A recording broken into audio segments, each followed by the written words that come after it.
Une fois n'est pas coutume, nous allons commencer notre petit reportage et notre découverte de la nouvelle Passat par l'arrière. Comme vous le voyez, c'est royal. L'assise devant est réglée pour un conducteur normal. Moi-même, je mesure 1,78 m. J'ai de la place. On pourrait se croire dans une limousine ou un taxi, ce que la Passat sera plus certainement.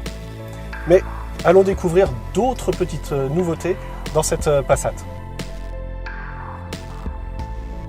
Nous voici maintenant aux places avant, où la grosse nouveauté, c'est l'écran tactile, l'écran géant, un peu comme sur la Golf, et c'est un écran multipoint. Donc ça veut dire que vous pouvez grossir, vous pouvez naviguer dans votre écran, comme sur votre tablette à la maison.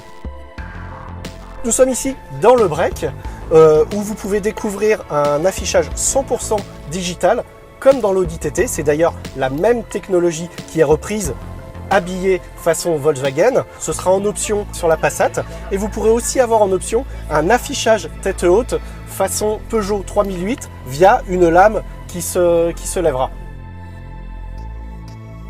Au final, cette Passat 8e génération est loin d'être un taxi. C'est plutôt une voiture qui se veut premium à un tarif très attractif.